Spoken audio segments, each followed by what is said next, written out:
Buenos días. Ánimo. Bueno, vamos a iniciar la semana. Primero agradecerle a todos los mexicanos, mujeres y hombres que se preocuparon por mi enfermedad, por mi contagio de COVID. Afortunadamente salí adelante.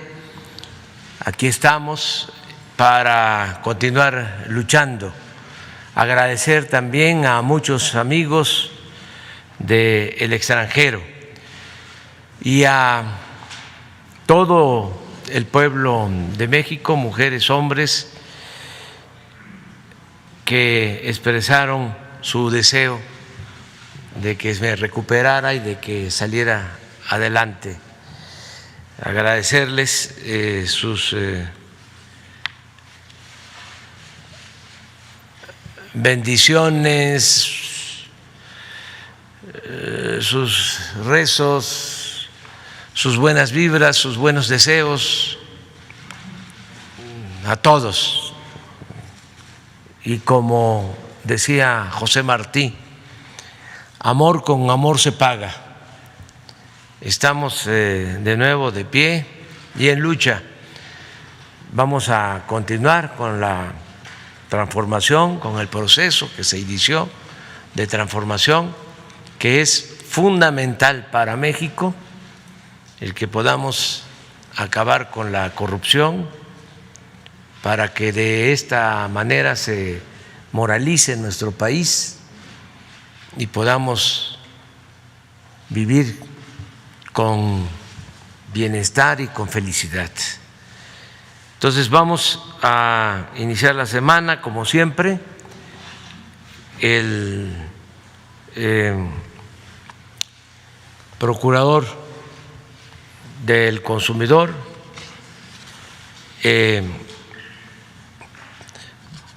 Ricardo Sheffield va a informarnos sobre quién es quién en los precios de los energéticos, como lo hacemos todos los lunes, y luego vamos a transmitir los videos de las obras que se están llevando a cabo, que están avanzando bien y además están creando muchos empleos estas obras.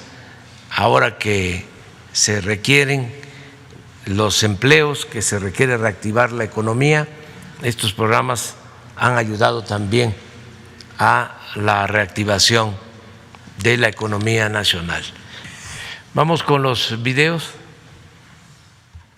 La Secretaría de la Defensa Nacional informa los avances en la construcción del Aeropuerto Internacional Felipe Ángeles al 8 de febrero de 2021. En la pista norte y central, plataforma y rodajes, se realizan los trabajos de conformación de las últimas capas de terraplén mejoradas, así como el cableado eléctrico y colocación de bases para los sistemas de luces y aplicación de pintura para señalización en pista central. En la terminal de pasajeros se continúa con la instalación de carruseles de reclamo de equipaje, colocación de cantera, aplicación de pintura y colocación de lámparas en sanitarios temáticos.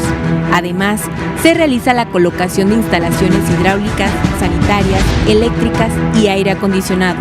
En el eje troncal de circulación y obras complementarias, se realiza el acabado final de las losas del viaducto elevado, colocación de postes de alumbrado y parapetos metálicos, y el tendido e instalación de tuberías para redes eléctricas, hidráulicas y sanitarias. En la vialidad y barda perimetral, se continúa con la construcción y montaje de dovelas de concreto armado, además de la instalación de rejas con picos de seguridad. En la interconexión vial tramo Caseta Tultepec-Santa Lucía, en el paso inferior vehicular, se realiza la excavación en la zona posterior al cruce de las vías férreas para extraer el material inestable. En la base aérea militar número 1, se ejecuta la colocación de cubierta en la cabina de la torre de control, la aplicación de pintura, colocación de pasto en áreas verdes. A la fecha se han generado 73.050 empleos civiles. Faltan 406 días de construcción. Gobierno de México. Avance en la construcción de la refinería de Dos Bocas. Este es el reporte del 5 de febrero. Desde el área de almacenamiento ya estamos colocando las tapas o las cúpulas de los grandes tanques de almacenamiento. Ve el reporte. En el área de almacenamiento se trabaja en dobles turnos en la construcción de 21 tanques de 200,000 barriles de capacidad, 7 tanques de 150,000 barriles, 13 tanques de 100,000 barriles, 6 tanques de 55,000 barriles, 2 tanques de 30,000 barriles y en 34 esferas de almacenamiento con capacidad de 20,000 barriles donde se trabaja en la instalación de columnas inferiores. Respecto a las plantas químicas de proceso, en la segunda fase de su construcción avanzan nuevos frentes aperturados en las subestaciones eléctricas, tanques de vacío, tren de desaladora y excavación del cuarto de control satélite de la planta coquizadora. Se desarrolla trabajos de cimentación superficial en racks de las plantas reformadora de naftas e hidrotratadora de gasóleos. De igual manera, se avanza en el descabece de pilas de 4 racks de interconexión. Se reporta la ejecución de los primeros trabajos en el rack de aguas amargas y regeneración de aminas. En el área de edificios, se realizan trabajos de ampliación de pintura en estructuras, montaje de muros divisorios y colocación de malla electrosoldada en los edificios A, B, C y D. En el cuarto de control, se trabaja en habilitado de acero de refuerzo en muros, cimbra y vaciado de concreto en columnas de primer nivel. Se trabaja en la excavación y conformación del terreno para la construcción del espejo de agua del Parque Ecológico Interno. En obras externas, continúa el trazo y habilitado de la glorieta de acceso principal de la nueva refinería y avanzan los trabajos de la conformación de la cimentación para la reja perimetral y la cimentación para el cercado del área de bombeo del acueducto. En materia de sustentabilidad, continúa el cultivo de plantas de ornato en el vivero. Gobierno de México. Tren Maya, reporte de avances. Semana 25 de 157. En el tramo 1, avanzamos con los trabajos de terracería y proseguimos con la construcción de obras de drenaje transversal. En el tramo 2, trabajamos en la adquisición de los últimos kilómetros de vía y continuamos con las actividades de desmontaje, desmonte y corte. En el tramo 3, progresamos en la dictaminación y acompañamiento arqueológico en colaboración con el INAH. En el tramo 4, continuamos con los trabajos de terracería, subrasante, corte, terraplén y demolición de carpeta. El área maya no es uniforme. Es una macrorregión con diferentes particularidades geográficas e históricas. Por eso, los trabajos arqueológicos tienen un enfoque de investigación regional, para entender cómo se configuran los diferentes territorios mayas. Actualmente, están involucrados 26 investigadores de base del INAH, cuyas tareas van de coordinar hasta generar información, trabajo en gabinete y actividades en campo. El proceso de excavación es el siguiente: reconocimiento de superficie para saber cómo vivieron los grupos humanos y cómo se distribuyen en el espacio. Elección de áreas para excavar, a partir de los restos de cultura material encontrados. Implementación de técnicas de excavación y conservación para entender la secuencia de ocupación de cada estructura, así como registrar y preservar los elementos encontrados. Esto nos ayuda a saber cómo se ha ido modificando la manera de habitar el espacio en un área específica. ¿Cuándo empezaron a poblarse? ¿Cómo se transformó? ¿Y hasta cuándo estuvo habitado? Hasta ahora solo se han encontrado estructuras de carácter habitacional. Gracias al Tren Maya profundizamos nuestro conocimiento de la cultura maya. El Tren Maya avanza. Gobierno de México. Construcción del tren interurbano México-Toluca. Reporte semanal. Tramo 1, 36 kilómetros. Avance a la fecha 99.7%. Talleres y cocheras. Se continúa con la construcción de las naves de pintura, torno rodero y lavado, así como en la vía de materiales. Continúa la instalación de cableados para los simuladores de operación. Obras inducidas. Se montó el poste tronco cónico para el desvío de las líneas de alta tensión. Paso de fauna en Terracerías 3. Con el objeto de permitir la circulación libre de las especies, se construyó un paso de fauna bajo las Terracerías 3. Se continúa con la construcción de cunetas para el desalojo del agua pluvial. Vía, catenaria y obra electromecánica. Se continúa con el colado de plintos de concreto para recibir la vía en el kilómetro 27 del viaducto 2. Tramo 3, 17 kilómetros. Avance a la fecha 52.4%. Arteaga y Salazar. Se coló la cuarta trave para el paso vehicular. Estación Santa Fe. Se continúa con el colado de columnas en secciones consecutivas para las vialidades de la estación. Vaso regulador Ruiz Cortines. Se demolieron construcciones que no habían sido desocupadas dentro de la franja del derecho de vía. Se estima que el 80% de las personas que viajan entre el Valle de Toluca y la Ciudad de México usarán este medio de transporte público más seguro, rápido y cómodo. Secretaría de Comunicaciones y Transportes. Gobierno de México. Avances del proyecto prioritario Bosque de Chapultepec, Naturaleza y Cultura.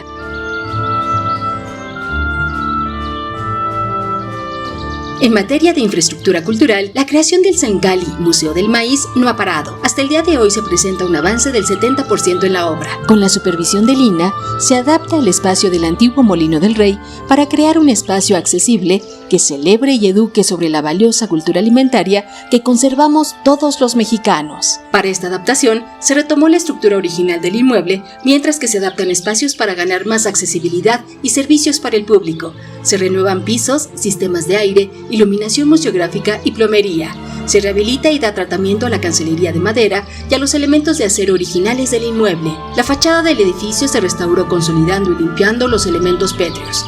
Se renovaron aplanados y se aplicó pintura a base de cal.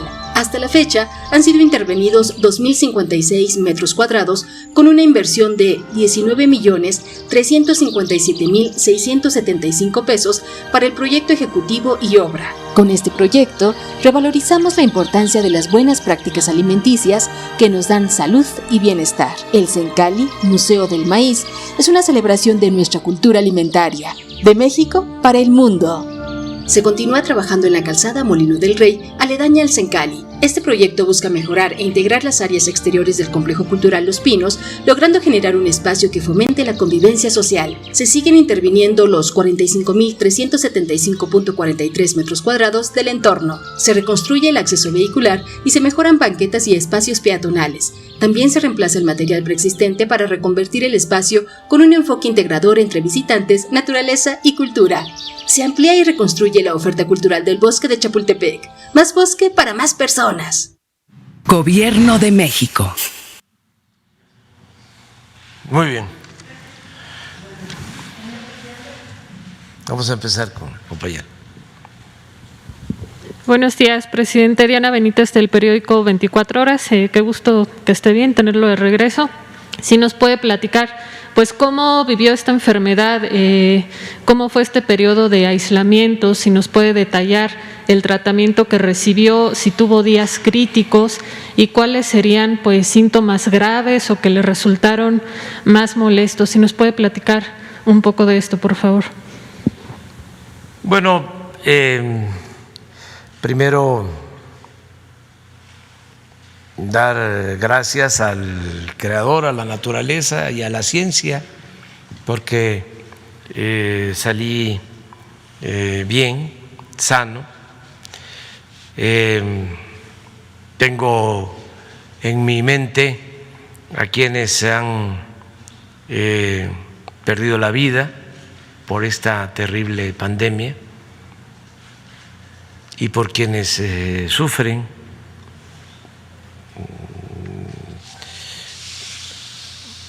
al estar internados mucho tiempo y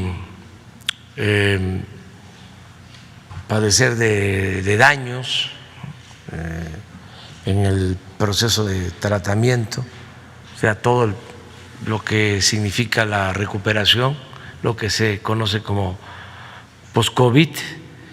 Entonces, primero, pues, solidarizarme con ellos, con los familiares de las víctimas, con los que han padecido de esta terrible enfermedad. En mi caso, fui bien atendido y yo creo que de manera oportuna, porque tuve síntomas un sábado por la noche, aunque me hice la prueba, estaba yo en San Luis Potosí, me hice la prueba rápida y salí negativo. Al día siguiente, llegando aquí, también me hice la prueba, 2, una rápida, solo de nariz, y también salió negativa. Sin embargo, en la prueba que se hace tanto en la nariz como en la garganta, ya más tarde me registraron que estaba en positivo. Esto el domingo. El sábado por la noche tuve un poco de malestar. El domingo también hablé con el doctor Alcocer. Él me atendió junto con un grupo de médicos a los que les agradezco mucho, pero él fue el coordinador de este equipo, y se decidió que participara yo en un proceso de investigación que está llevando a cabo desde hace algún tiempo el Instituto de Nutrición. Entonces, acepté formar parte de las personas que están sujetas a investigación, probando ciertos tratamientos, y me empezaron a aplicar antiviral, un medicamento antiviral desde el lunes, y desinflamatorios, y afortunadamente dio buenos resultados. Estuve con molestias, lo que ya todo mundo que ha padecido esta enfermedad sabe, los dolores de cuerpo, afortunadamente poca temperatura, y fui saliendo en la medida que me aplicaron el tratamiento, y que empecé también a ejercitarme, a caminar, a hacer ejercicios de respiración, y afortunadamente salí adelante. Agradezco al doctor Jorge Alcocer, que fue el que coordinó a los médicos, Alejandro Schwartz, que es internista, al doctor José Rogelio Pérez Padilla, él es del INER, especialista en enfermedades pulmonares, porque esta enfermedad, este virus, pues afecta los pulmones. El domingo que me hicieron una radiografía, pues ya estaba el virus en los pulmones, y había que frenarlo, por eso el tratamiento antiviral del día siguiente, del lunes. Estuvo pendiente pues quien me ha atendido de mi problema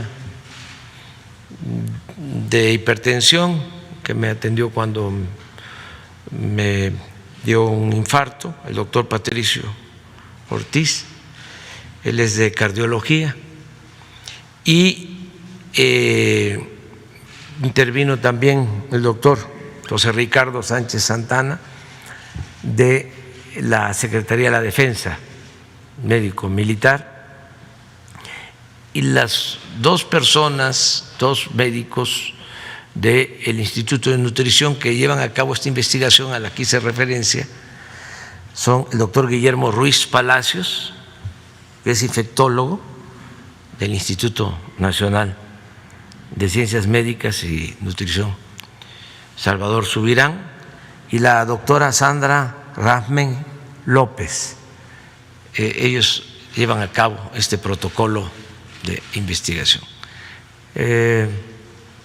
Ya el fin de semana, el viernes, me hicieron la prueba, ya salí negativo en la prueba de COVID y me van a estar nada más revisando. Quiero agradecerle mucho a los médicos, todos de instituciones públicas, todos los mexicanos o la mayoría de los mexicanos sabemos de lo que son los institutos de salud.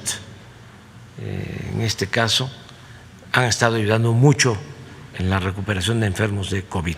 Agradecerles bastante a los médicos, a las enfermeras, que se me pasó aquí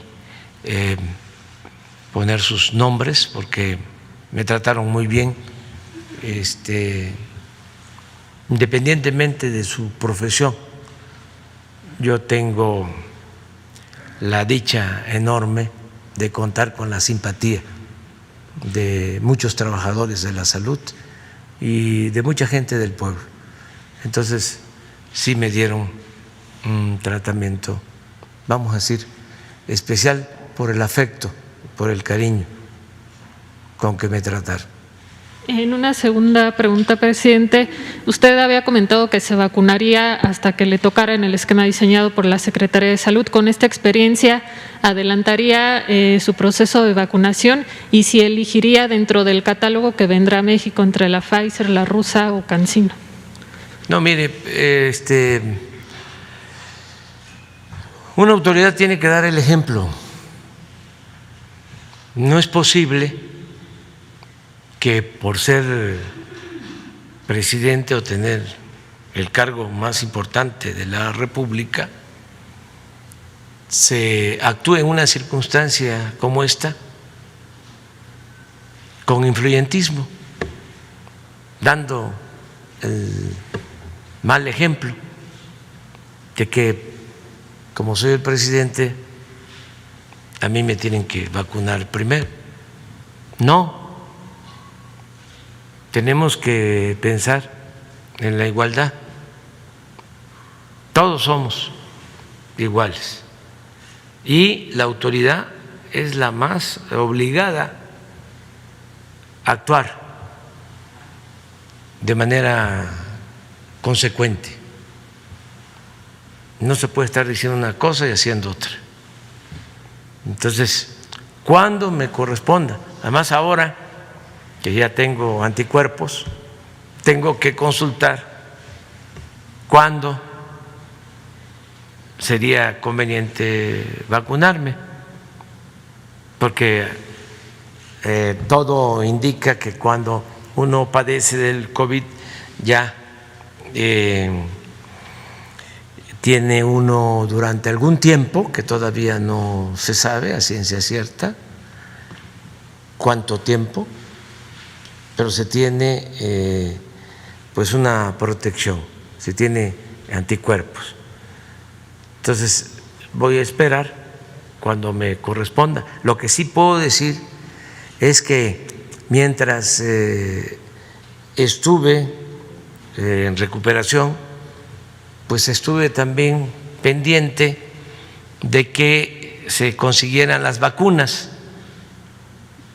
porque es muy importante el que nos vacunemos todos los mexicanos, muy importante. No hay nada mejor que la vacuna. Ayudan los tratamientos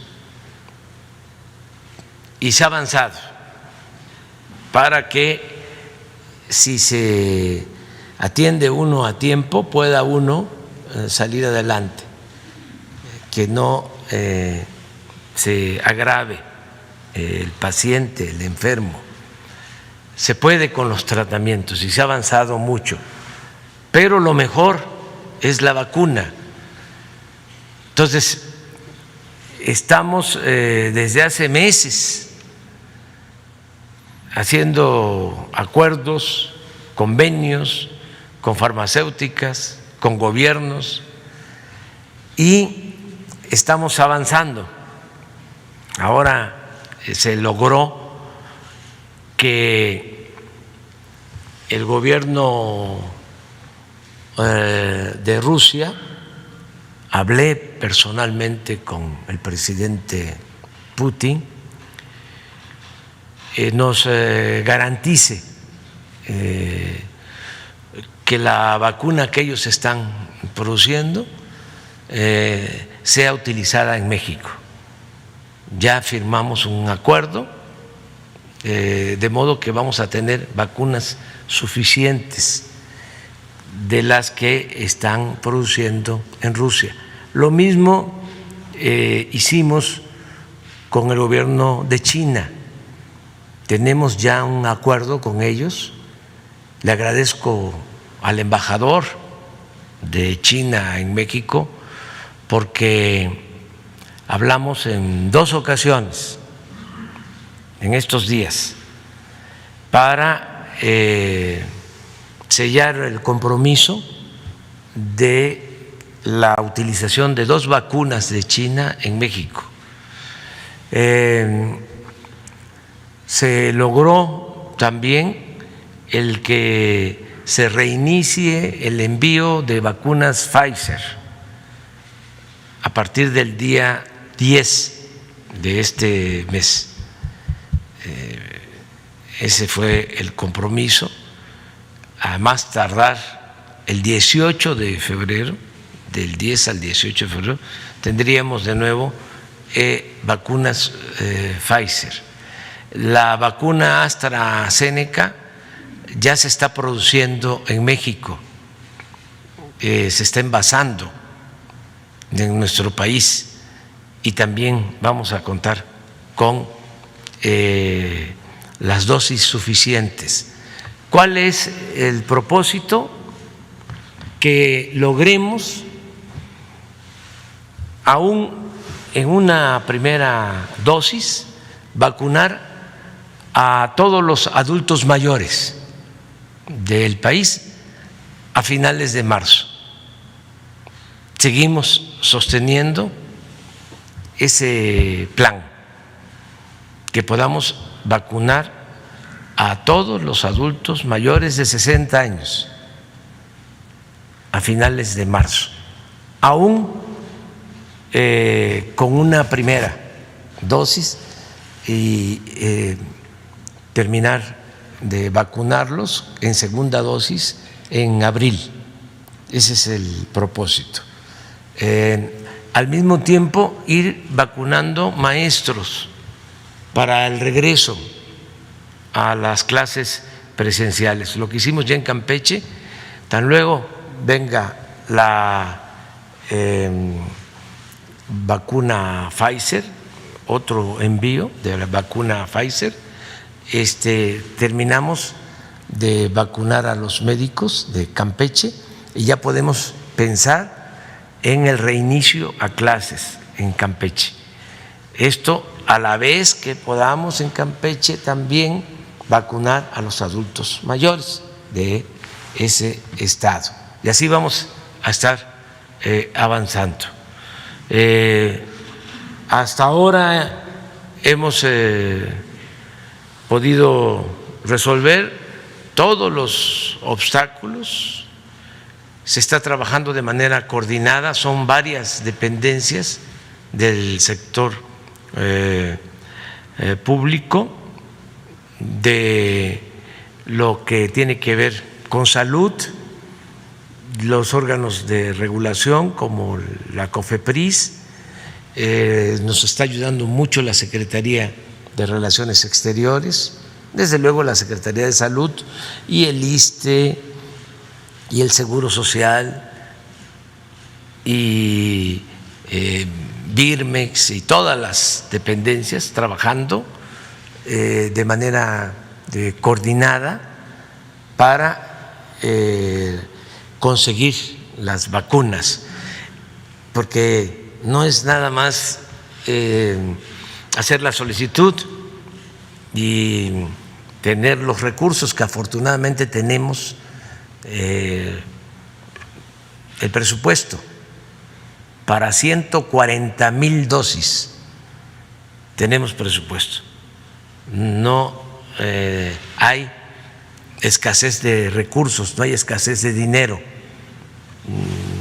Sí, tenemos que pagar hoy 10, 20, 30, 100 millones de dólares para vacunas. Tenemos el dinero en dólares para que de inmediato se pague. Pero no es eso nada más, es que hay que hacer trámites, tanto en México, que aquí los estamos haciendo de manera rápida por la emergencia, pero también hay que hacer trámites en los países en donde se produce la vacuna y de donde se trae la vacuna. Por ejemplo, es muy probable que este fin de semana, antes de que termine la semana, lleguen como 1 millón de dosis de AstraZeneca de la India, y allá en la India se están haciendo los trámites, intervienen pues los diplomáticos, la Secretaría de Relaciones Exteriores con el canciller de la India para que nos ayuden a hacer estos trámites. Todo eso es lo que se está llevando a cabo para que tengamos la vacuna. Finalmente, presidente, estamos casi a cumplir pues el año de que se dio el primer caso positivo de coronavirus en México. ¿Se haría un cambio de estrategia dado que desafortunadamente pues los decesos no ceden? Sigue habiendo fallecidos lamentablemente, y también si pues tras esta experiencia el gobierno federal haría obligatorio el uso de cubrebocas, y pues empezando por usted, si daría ese ejemplo, que es algo que mucho se ha criticado dentro de la opinión pública. Mire, no deja de politizarse el caso del COVID, y no solo el caso del COVID, todo, porque nos agarró esta pandemia en el proceso de transformación del país. Se está llevando a cabo una transformación. Recuerden ustedes que solo han habido 3 grandes transformaciones en la historia del país: la independencia, la reforma, la revolución, y ahora estamos llevando a cabo la 4ª transformación de la vida pública de México. Entonces, esto, como es natural, pues provoca resistencias. Los que no quieren que haya cambios, los que quieren mantener el statu quo, los que quieren conservar, pues se oponen a la transformación y quisieran que fracasáramos en el propósito de transformar al país. Nosotros no podemos abandonar el propósito de transformar a México, porque eso es lo fundamental. Sí, nos afecta mucho, desde luego, la pandemia de COVID-19, pero lo que más nos ha afectado y nos seguiría afectando si se detiene la transformación es la peste de la corrupción. Eso es lo que más ha dañado a México. Eso es lo que ha dado al traste con todo. Esa es la causa principal de la desigualdad social, de la desigualdad económica, por la peste de la corrupción, que es peor que la malaria. Se desató la inseguridad, se desató la violencia. Por la peste de la corrupción se destruyó el sistema de salud pública. Entonces, no podemos abandonar la transformación. Desde luego, es entendible que a los que vivían con privilegios en el antiguo régimen no les guste el que se lleve a cabo una transformación, no les gusta que se erradique, que se destierre la corrupción del país. Pues no les gusta por dos razones. Primero, porque ellos se beneficiaban. ¿Cómo les va a gustar a los que no pagaban impuestos que se lleve a cabo una transformación que implica dejar de condonar los impuestos a las grandes corporaciones? ¿Cómo les va a gustar a los que se dedicaban a saquear que continúe la transformación? Ahora, por ejemplo, no les gustó que envíe una iniciativa de reforma al sector eléctrico, porque se habían apoderado de la industria eléctrica las empresas particulares, comprando, sobornando a autoridades corruptas. Empresas extranjeras como Iberdrola, que con un descaro sin precedente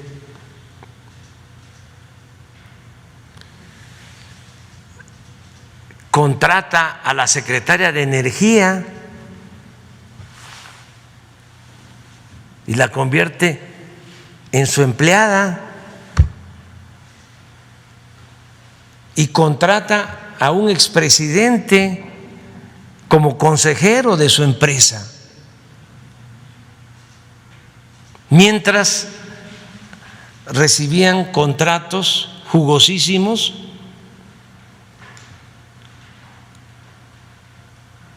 y no solo contratos para vender energía eléctrica a la Comisión Federal de Electricidad, sino recibían subsidios. Por eso, en vez de bajar el precio de la luz, aumentaba cada vez más durante el periodo neoliberal. Entonces, ahora que enviamos esta iniciativa para que no sigan esos abusos, que no siga ese saqueo, pues se inconforman. Pero tenemos que garantizar el compromiso que hicimos con el pueblo de no aumentar el precio de la luz. Y llevamos 2 años sin que aumente el precio de la luz. Cuando ellos malgobernaban, constantemente aumentaba el precio de la luz, como aumentaba constantemente el precio de las gasolinas, los gasolinazos. Entonces, yo tengo el compromiso de que no aumente el precio de la luz ni el precio de las gasolinas, y lo voy a cumplir. Nada más que para eso necesitamos poner orden y acabar con la corrupción, no seguir apostando a destruir la Comisión Federal de Electricidad para dejarles el negocio a estos traficantes de influencia. Entonces, es lo mismo que sucede en el caso de la pandemia. Desde que inició la pandemia, estamos padeciendo a todos estos medios de comunicación que están al servicio de grupos de intereses creados. Estamos padeciendo al Reforma. ¿Por qué ese periódico está en contra de la transformación? Porque ese periódico pues siempre apoyó a Salinas de Gortari cuando se llevó a cabo la entrega de bienes nacionales a particulares. Ese periódico siempre guardó silencio cuando no les cobraban impuestos a los de arriba, porque esos que no pagaban impuestos, todos ellos, o la mayoría, estamos hablando de grandes empresas y de bancos, eran los que sostenían y siguen sosteniendo con publicidad al Reforma. Entonces, no sé si ustedes en alguna ocasión leyeron un reportaje del Reforma acerca de lo que condonaban de impuestos durante el periodo neoliberal. Estoy hablando de condonaciones de 100, de 200 mil millones de pesos al año.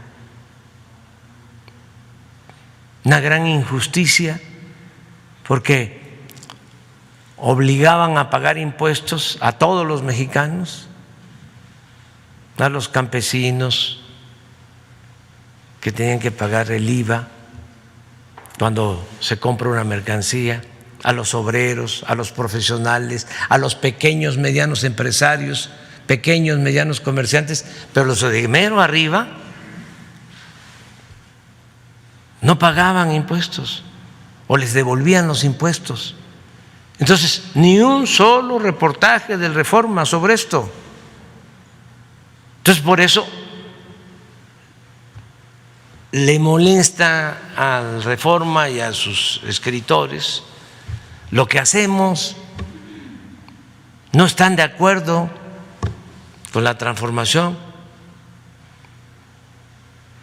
El Universal, pues lo mismo, y otros medios vendían medicinas, bueno, recibían contratos hasta para perforar pozos petroleros.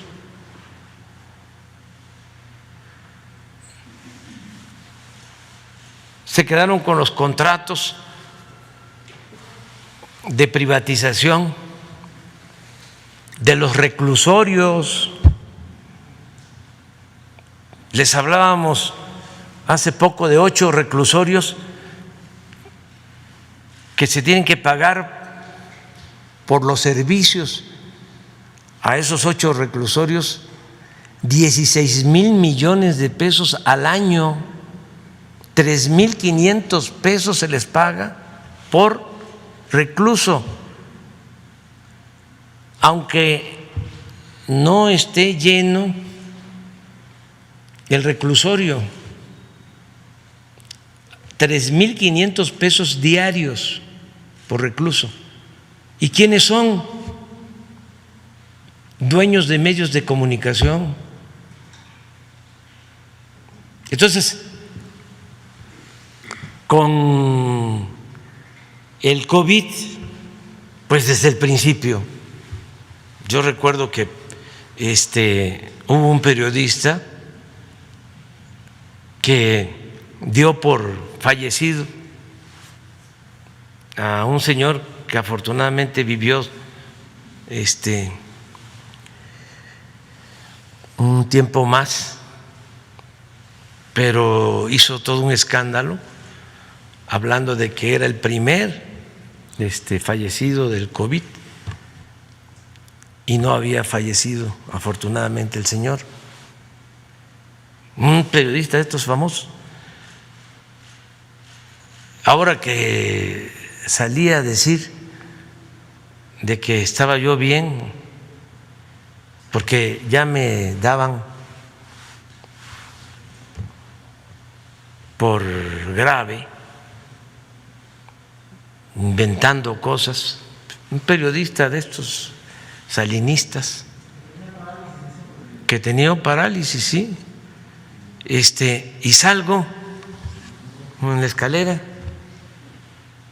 y el Reforma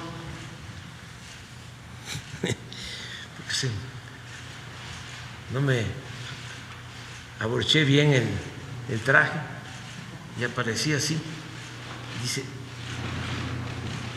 ¿quién sabe qué aparato tiene ahí el presidente? Un periodismo muy ramplón. Y todo esto, pues la explicación es la de que no están de acuerdo con la transformación porque quieren seguir robando. Son muy corruptos. Los conservadores son muy corruptos. Además de que su doctrina es la hipocresía, tienen como distintivo el que son muy ambiciosos. Su Dios verdadero es el dinero. Entonces los entiendo, son capaces de inventar cualquier cosa. Como también entiendo a los intelectuales, para tratarlos bien, orgánicos. Imagínense la revista Letras Libres y la revista Nexos, ¿cuánto recibían? Si editaban periódicamente 10,000 ejemplares, todos se los compraba el gobierno. Pero no solo eso, vendían libros, tenían pues el control de toda la intelectualidad para poder recibir una beca, un apoyo. Se tenía que estar bien con los dos jefes de jefes, Aguilar Camín o Enrique Krause, y de ahí dependían todos, como la intelectualidad en el Porfiriato, aunque era de mejor nivel aquella. De todas maneras, en los periódicos y en todas las publicaciones están dedicados a oponerse. Ellos son los que recomendaron que se unieran todos en contra de nosotros para que no ganáramos en la próxima elección el Congreso. ¿Y por qué no quieren que ganemos el Congreso? Bueno, porque pues, quieren seguir manteniendo el régimen de corrupción. ¿Qué hicieron cuando se llevó a cabo la reforma energética? Pues un festín. Hasta recibieron sobornos los exlegisladores de esos partidos. Está aprobado.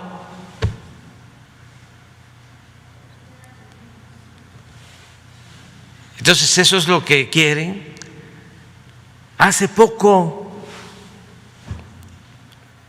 ese grupo votó en la Cámara de Diputados en contra de la pensión a los adultos mayores. Entonces, ¿para qué quieren tener ellos la mayoría en el Congreso? Pues para que el presupuesto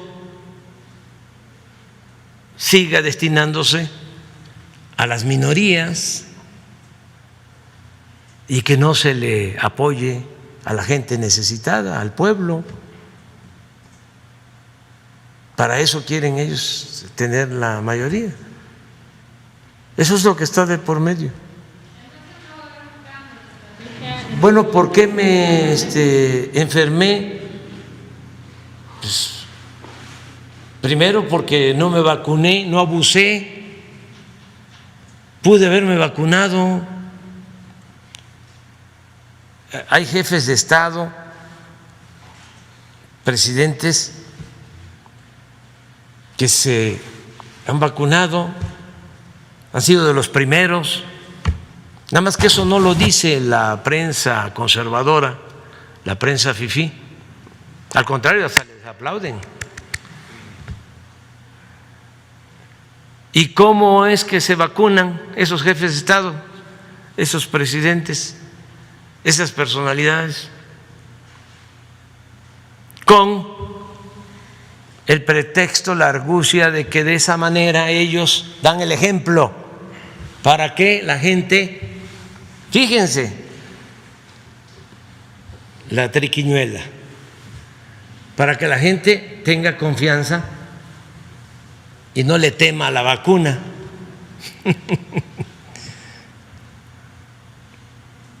De eso no habla la prensa conservadora. Y dos, ¿por qué me contagié? Porque tengo que trabajar como millones de mexicanos. Ni modo que me quedara todo el tiempo encerrado. No se puede vivir encerrado. Me cuidé, guardé mi sana distancia, pero me tocó. Afortunadamente salí adelante.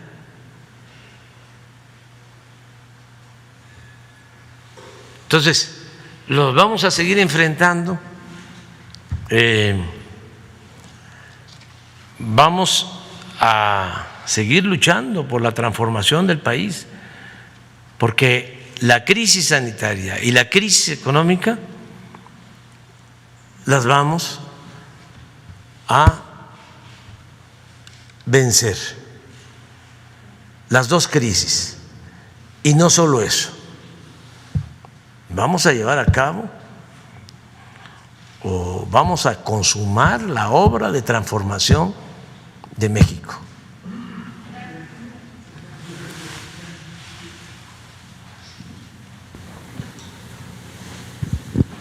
Gracias, buenos días. Carlos Tomasini, del sitio de noticias códigolibre.mx.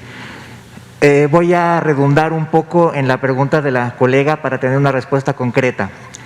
¿Se va a hacer obligatorio el uso de cubrebocas en México, sí o no? ¿Y usted va a usar el cubrebocas ahora en adelante, ahora que ya padeció la enfermedad, sí o no? En México no hay autoritarismo. Está prohibido prohibir. Todo es voluntario. Lo más importante es la libertad. Y cada quien debe de asumir su responsabilidad. En México no ha habido, con la pandemia, toque de queda como en otras partes, ni se ha obligado a nada. Es una decisión de cada persona. ¿Qué es lo que se ha venido recomendando? Cuidar la sana distancia, el no hacer actos masivos, el cuidarnos incluso hasta de reuniones familiares cuando participan muchas personas. Eso, básicamente. ¿Usted va a usar el cubrebocas? No. Ahora ya, además, de acuerdo a lo que plantean los médicos, ya no contagio. Pero en este mismo espacio el doctor Gatell ha reiterado también que a pesar de que inclusive ya las personas vacunadas tendrían que usar el cubrebocas, aún así usted no lo va a usar. No, y respeto mucho al doctor Gatell y es un muy buen médico y ha ayudado mucho para conducir este proceso.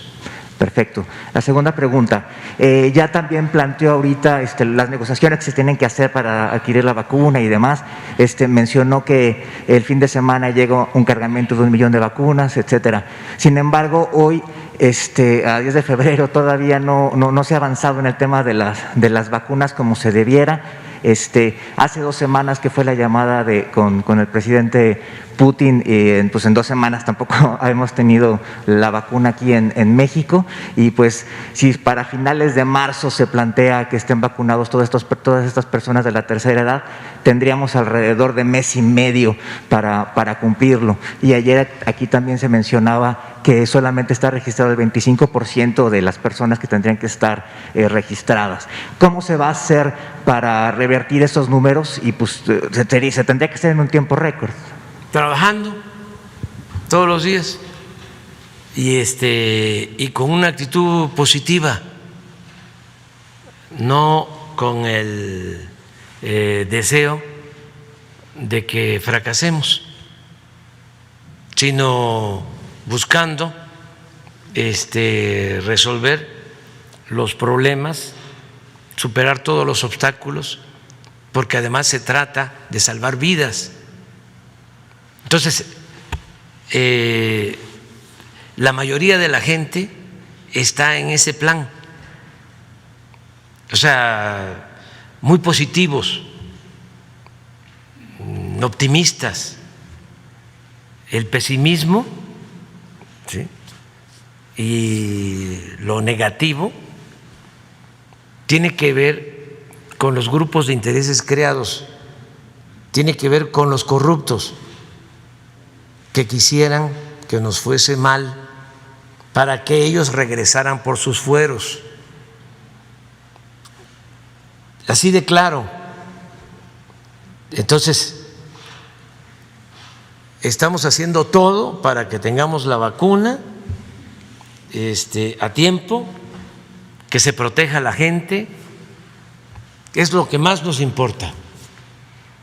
Pero ya sabemos que el Universal, ¿sí?, y el Reforma, y eso van a apostar a que no tengamos la vacuna.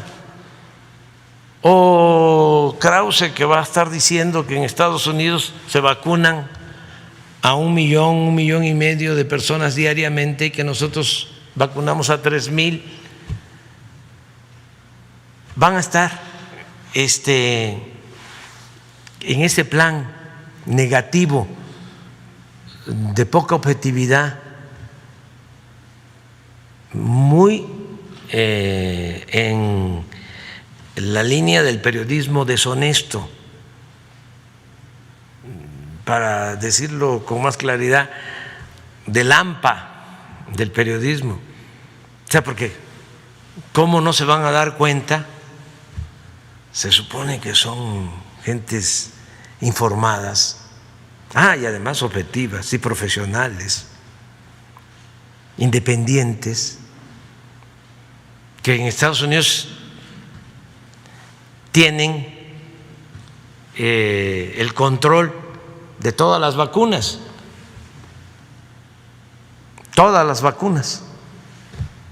que producen ellos. El caso de nosotros es distinto, como el caso de América Latina y como el caso de la mayoría de los países del mundo. Por eso nos tocó a nosotros presentar una iniciativa en la ONU una resolución que fue aprobada casi por unanimidad para que no se acapararan las vacunas. Porque de alrededor de 200 naciones, ¿saben cuántas naciones están vacunando? 70. 130 no tienen acceso. Y si hablamos de las 70, a ver,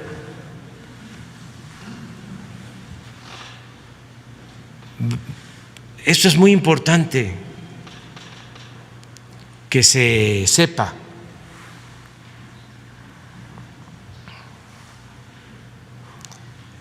Hay países de América Latina que no tienen vacunas.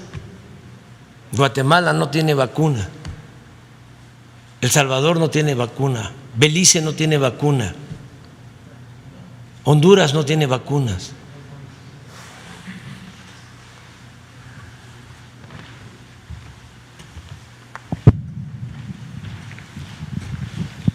Estados Unidos, vacunas administradas casi 40 millones. O sea, esta es la nota de Krause. China, 31 millones. Reino Unido, India, Israel,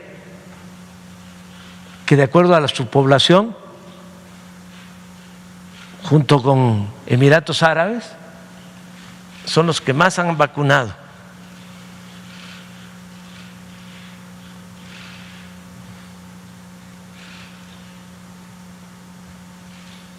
Nosotros estamos aquí, el 18, en el lugar 18, pero bájenle, pasen, miren. Costa Rica en el lugar 45, bájale más, de favor. Hasta aquí llegamos. 72 naciones.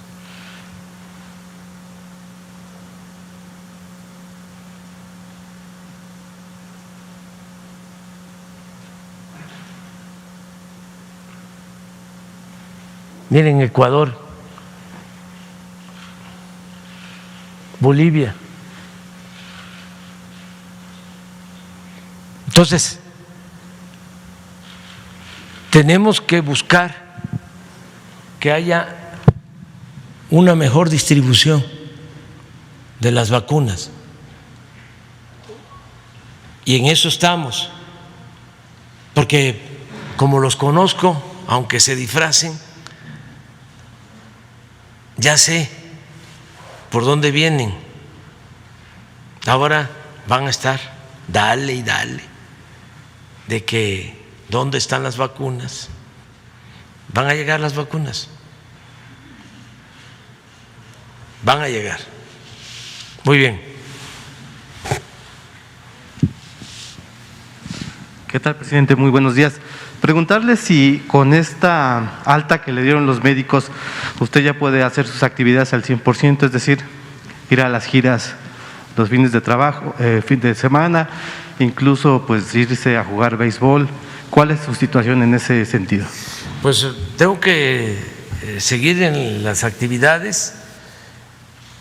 Me ayudó mucho y aprovecho también para hacer la recomendación muy respetuosa, porque somos libres.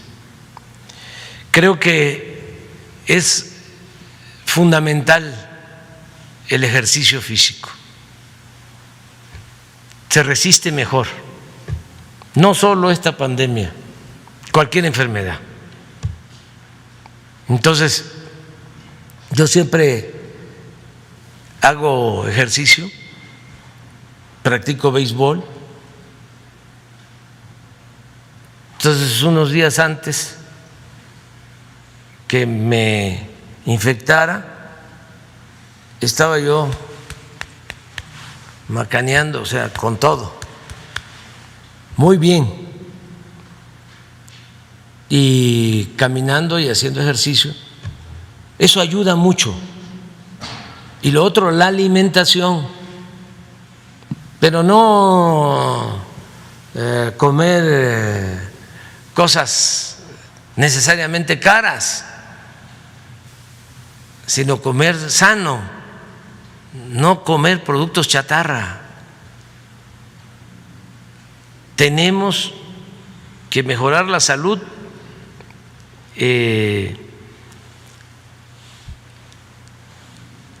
comiendo de manera nutritiva, productos naturales, no azúcares, no grasas, y el ejercicio. Eso es medicina preventiva. Entonces, yo tengo que seguir haciendo lo mismo y desde luego trabajando. Mañana vamos a la ceremonia del Día de la Lealtad. Imagínense cómo no voy a estar en esa fecha tan importante, el miércoles. Y vamos a estar también en la inauguración de la base aérea militar esta semana en el aeropuerto Felipe Ángeles, y vamos a estar en gira hacia Oaxaca, porque el domingo, el día 14 de febrero, iniciamos las conmemoraciones por los 200 años de la independencia nacional en Cuilapan, Oaxaca, donde asesinaron a Vicente Guerrero. Entonces voy a estar ahí y seguimos adelante. Tienen que continuar todos los programas de bienestar, todos los apoyos a la gente humilde. Se pudo enfrentar la crisis económica con mejores resultados porque no se dejó sin apoyo a los pobres, a la gente humilde, no se nos cayó el consumo, no hubo una crisis de consumo, la gente tuvo y sigue teniendo para comprar lo indispensable, lo básico, porque estamos bajando recursos. En este trimestre vamos a destinar alrededor de 200,000 millones de pesos que van a llegar o están llegando de manera directa a la gente. Y esto nos ayuda mucho con lo que aquí mencionó Ricardo Sheffield de las remesas, que de nuevo nuestro agradecimiento a nuestros paisanos. Récord hubo el año pasado de remesas, 40,600 millones de dólares, 40,600 millones de dólares, un incremento en las remesas a pesar del COVID, del 19 al 20, del 2019 al 2020, de más del 11%. Y tengo ya algunos resultados sobre el comportamiento de enero del mes pasado, y lo mismo, está creciendo el número de recursos, la cantidad de recursos que destinan, que envían nuestros paisanos a sus familiares. Les agradecemos mucho. Todo esto ayuda. En 3 meses, 200,000 del gobierno al pueblo de manera directa y 200,000 de remesas, 400,000 millones abajo. Y también otros datos importantes, ya no estamos perdiendo empleos, al contrario, se recuperaron empleos en enero, se están recuperando empleos en febrero, no tuvimos problema de depreciación del peso. Hace 2 semanas, 10 días, sí hubo una depreciación de la moneda, pero ya volvió a fortalecerse, a mantenerse. Desde que estoy en el gobierno no ha habido devaluación del peso. La inflación está controlada 3.5 y es muy interesante, muy interesante que se sepa de que ha aumentado el salario en casi 50%, el salario mínimo, desde que estamos. Y se terminó con el mito de que no se aumentaba el salario mínimo porque aumentaba la inflación. Mentira, falso.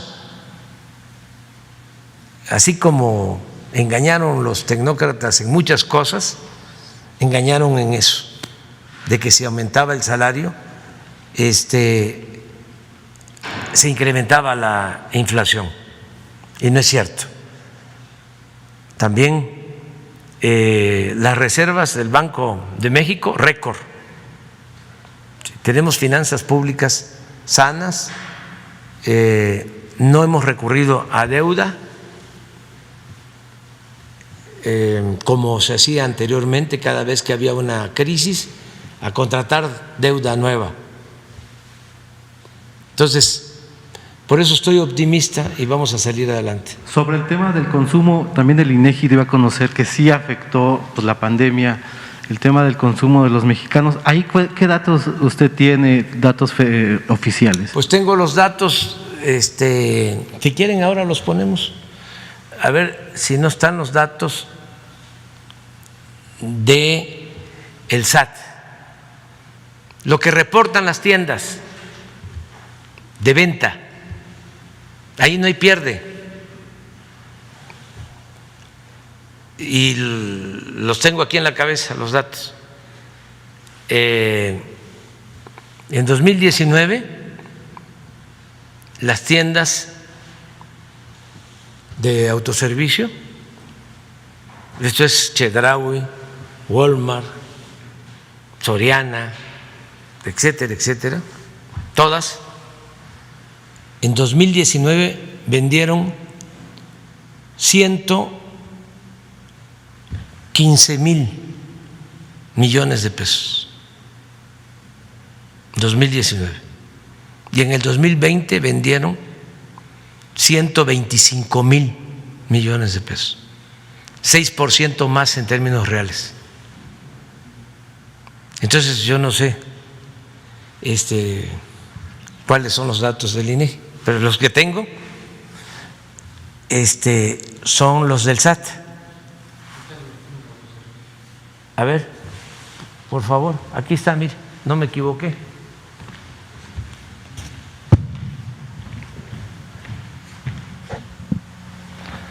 $115,000 millones.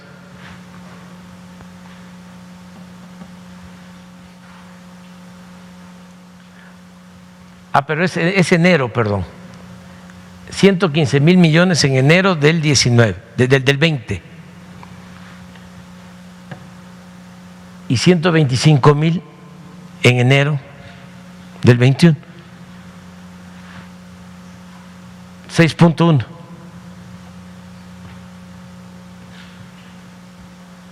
de incremento. Y en el año pasó lo mismo. ¿Y esto a qué se debe, presidente? ¿A qué se debe? A que cuando la crisis del 95, ¿qué hizo Zedillo? Rescató a los banqueros y a los grandes empresarios con el FOBAPROA. No rescató al pueblo, al contrario, se convirtió las deudas privadas en deuda pública. Y ahora fue al revés. No dejamos de entregar los apoyos abajo. Ya les puedo decir que se entregó el bimestre enero-febrero a los adultos mayores. Todos los que tienen sus cuentas bancarias ya recibieron su bimestre. Todas las niñas, niños con discapacidad ya recibieron su bimestre. Y así, enero, febrero, marzo, 200,000 millones abajo, de manera directa. Agréguenle que 10 millones de familias reciben $350 mensuales por remesas. O sea, la combinación de esto es lo que ha permitido que no exista una crisis de consumo, con el añadido de que no se cayó el sector agropecuario. El año pasado, a pesar del COVID, el sector agropecuario creció con relación al 2019. Decreció el sector industrial y el de servicios, pero el sector agropecuario creció. Es decir, no se detuvo la producción de alimentos. Entonces, todo esto nos ayudó, afortunadamente, y yo espero que este año vamos a crecer en general. Los más conservadores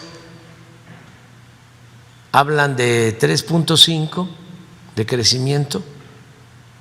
Yo estimo que vamos a crecer 5% este año. Entonces, que vamos a ir superando la crisis económica. Y por último, ¿cómo vio el desempeño de la secretaria de Gobernación? No sé si usted veía Muy las compañías. bien ¿Usted veía las mañaneras? Maestra, a veces veía yo la mañanera, y muy bien la licenciada Olga, muy bien, cumplió, nos relevó, y todos los servidores públicos les agradezco porque todos estuvieron trabajando, aplicados, algunos hasta más, sobre todo los del sector salud. Entonces, saben que hay que hacer los convenios con la India, con China, en Rusia. Son horarios completamente distintos. Entonces, se pasaban toda la noche trabajando para asegurar lo de la compra de las vacunas. No solo eso, para asegurar también el que no faltaran medicamentos que se utilizan para atender enfermos de COVID, todo lo que tiene que ver con anestesias, que hacía falta, lo de oxígeno que aquí Ricardo y muchos se aplicaron, todos ayudando, en una actitud muy positiva, y no solo los servidores públicos, la gente ayudándonos mucho. Entonces, por eso mi agradecimiento. la verdad que el grupo conservador, el grupo que quiere retrogradar, está muy delimitado. No es la mayoría del pueblo. Le agradezco mucho a la gente que nos tiene confianza. Son muy pocos, ¿no? Líbano Sáenz, Claudio X González, o sea que se retuitean ahí, pero afortunadamente en las redes sociales hay mucha gente que defiende la transformación, además que son muy buenos y es hasta de risa. También hay que tomarlo con sentido del humor. Por ejemplo, cuando hablé con el presidente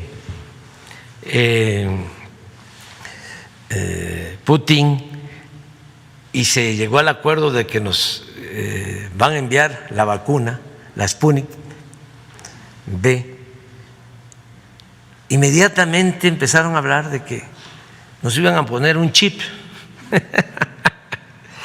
¿no? Porque nos iban a volver comunistas a todos. Pero en ese sentido, ¿sí?, así de burdo, Aguilar Camín dice, pues no se puede aplicar esa vacuna en México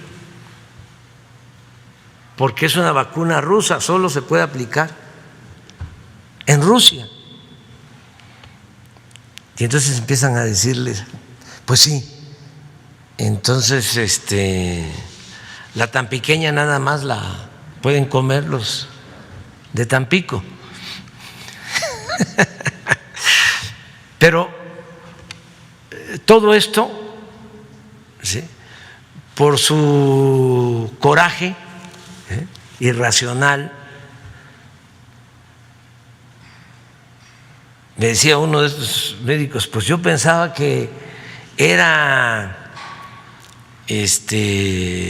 broma esto del chip, pero no. Una señora que atiendo, me dice un médico, muy seria y preocupada, doctor, no vaya usted a vacunarse con esa vacuna de Rusia o de China, no sé de dónde, porque le van a poner el chip. O sea, no deja de ser interesante cómo en las mismas redes hay defensa. Escribió un artículo la señora Denise Dresser y hubo una respuesta de Pedro Miguel de primera y de otros, pero vale la pena leer el artículo de la señora Dresser y la respuesta. O sea, es muy buena la polémica. Entonces, ya estos que antes eran los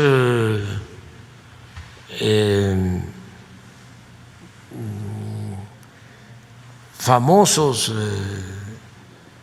escritores, ¿no?, están quedando evidenciados, se están cayendo. Decía un crítico ruso, precisamente, Bielinski, le decía a otro escritor ruso, a Gogol, que había cambiado, ¿no?, sus posturas, porque siempre es muy cómodo convertirse en conservador. Ser opositor de verdad, estar del lado del pueblo, siempre es más complicado. Entonces le decía Bielinski a Gogol, dice, no cabe duda, porque Gogol, después de escribir magistralmente, como todos los escritores rusos, la literatura rusa es de primer orden, en esa época, de Dostoyevsky, de Gogol, y de otros, Tolstoy y todo. La recomiendo, la literatura de ese entonces. Pero Gogol se empezó a volver conservador, y en un cuestionamiento le dice Bielinski, le dice, no cabe duda que cuando un hombre se entrega por entero a la mentira, pierde hasta la imaginación y el talento. Eso es lo que les pasa a estas personas que fueron pues creativos, escribían bien, tenían inventiva, luego se acomodan, se vuelven acomodaticios, ¿no?, se ajustan al régimen, se vuelven intelectuales asalariados al régimen y pierden la imaginación y pierden el talento. Y llegan a hacer hasta el ridículo, que es lo peor que se puede hacer, el ridículo. Ya hablamos bastante, ¿eh?, y estoy en recuperación. Nos vemos mañana. Adiós, adiós.